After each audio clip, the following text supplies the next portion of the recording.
Draymond Green has been all defense in the NBA, and he leads their team in assists as a terrific playmaker. He's not an offensive weapon, I get it. But imagine he's not a scorer. He's an offensive weapon. He's not a scorer. Right, well said. He's not a scorer. But let me tell you this. If you put Draymond Green with the Mama's boys in Portland, they'll look a lot different. They'll be a lot better. He was second or third in the league this year, Defensive Player of the Year, this year. So when you said, this is the first time you've heard me say this, are you saying that Draymond Green is going to end up with the Trailblazers? I'm saying that if you're the Trailblazers, you should be trying to get Draymond Green. The Bay Bucks Super Bowl rings, but we start with the Milwaukee Bucks parade. Jalen, I love championships parades because you get to see the athletes drunk. They get the most drunk at the parade, and then they have to talk in front of cameras, and it's one of the greatest things in sports. And of course, we're going to start with the Bucks' PJ Tucker. Yo, it's crazy. That's what everybody, like, when I came here, they're like, yo, you got to, like, show, like, you got to be the dog. And I'm like, man, we got dogs. Like, they just saying, like, like, I got here, like, we already got dogs. I love how he finishes the speech. Be dogs, and we going to be dogs. And our dogs is crazy. We got dogs, you hear me? None but the Milwaukee, dog in me. And he finishes it with a big swing from the champagne bottle. I think he had a few swings from the champagne bottle over the course of the day. But Jalen, what do you think about the parade and PJ's speech? As an athlete, Jacoby, that's the one moment in my career that I've always regretted. That I didn't get a chance to do that as a member of the Michigan Wolverines. I didn't get a chance to do that as the member of the Indiana Pacers. That right there is what it's all about. And you know I'm a man of the people. And imagine if you have footage of me. This is why certain people can't have nice things. The man above knows he should have never gave me a championship ring in the parade. He knows that. Because my footage would be PJ Tucker times Tom Brady times 100. And so, in all honesty, though, I'm really happy for the Bucks. I'm really happy for their fan base, their first championship in 50 years. And PJ Tucker, Bobby Portis, Drew Holiday, they were brought to the Bucks to bring that dog, to bring that toughness. That was one of the things the squad was missing alongside the great Giannis Antetokounmpo and the emerging now closer in Chris Middleton. Well, Giannis Antetokounmpo had 50 points in the closeout game, and he was dominant throughout the series. And Jalen, another Bucks legend, Oscar Robertson, the Big O, had this to say about Giannis Antetokounmpo. He said, quote, the only person I think that the size to give him a decent chance at guarding Giannis is AD from the Lakers. No one else. I don't see any player on defense that's going to be able to handle Giannis. Jalen, what do you think about these thoughts from the Big O? Breathing and money are the only things I love more than basketball. And I'll tell you something. Did you say the Big O said? Now, I just want to make sure. The Big O said, right? Is that what I heard? So if that's the case, that's true. That's true. That's true. But here's the beauty of being an all-time great player. The Big O knows this. Kareem Abdul-Jabbar knows this. Current day game. KD, Steph Curry, LeBron. You know what all great players know? Nobody can actually stop them. That's just how this works. Nobody can stop them. It's going to take a collective effort to slow them down. The Suns clearly were not able to do it versus Giannis.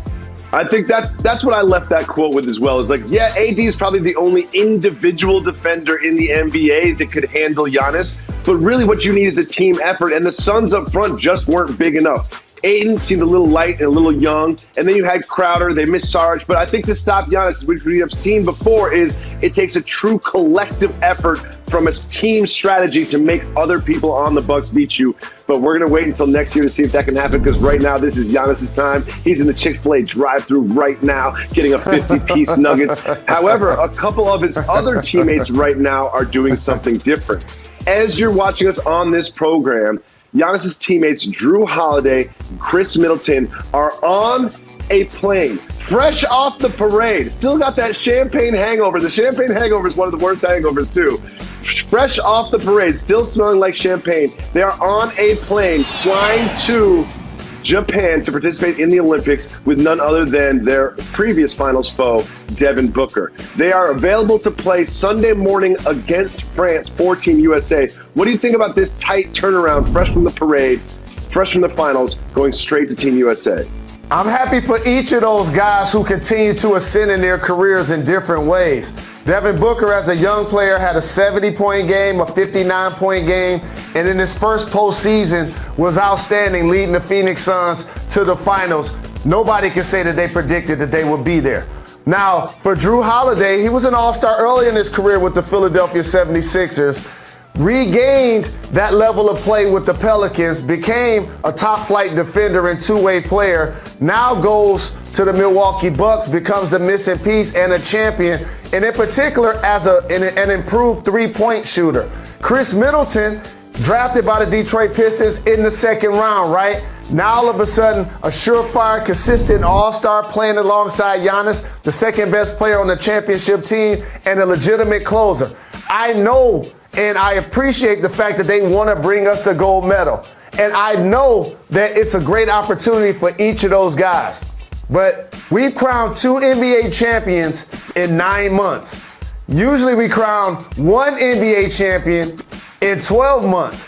The regular season calendar is about to get reset, which means training camp is going to basically start happening late September, early October, and then we're going to have a full 82-game season, not a condensed 72-game season. So what I hope we're not hearing, which I believe we may be hearing as the season starts to progress, is load management for all 3 of those guys, because they decided, and rightfully so, it's a great opportunity to go play for gold. And by the way, we actually need them.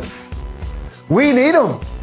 We need them. Y'all saw the early exhibitions. Y'all saw players be in and out of the lineup due to COVID protocol. We actually need them. So selfishly, I want the gold medal as an American. So yes, I would love to see them in uniform. But if I was overseeing the Bucks or the Suns, I would want those guys to actually be resting and getting ready for the next season. So you do not like the idea that they could be available, they could be playing on Sunday after a long flight, after a parade in Japan? No, because psychological, emotional, and physical fatigue is a real thing. You ever heard of something called jet lag? Didn't you just say that they were going to Tokyo? That ain't a short flight. And today's Friday. And didn't you say the game is Sunday? Morning. And so again, I'm happy that they're going to help us win gold. But if I was an owner of one of those teams, I would hope that those guys would be resting and getting themselves ready for the next season. But as Team USA, we need them. We really need them. We do. Now, Jalen, we've been doing this a long time. We've had this show for 10 years. I've been in sports media for 20 years. And I have a feeling, I just have a sense, we're going to be talking about the Lakers a lot this summer. Something tells me we'll be talking about the Lakers a lot this summer. And the latest is there's been some discussions about Kyle Kuzma. He's been putting some packages. And there are some feelings out there that Kyle Kuzma feels like he can't really reach his potential in Los Angeles, that he sort of needs to go to a different team in order to be his full self as an NBA player. How do you feel about Kyle Kuzma's future and these sentiments? So as a young player, there's so much to be said for the experience, right? And the Lakers let some young talent go. But it clearly was worth it because they won a championship. But Lonzo Ball, an ascendant player, now a knockdown three-point shooter. Julius Randle, this year's most improved player, helped elevate the New York Knickerbockers. Brandon Ingram playing alongside Zion Williamson. They have something special.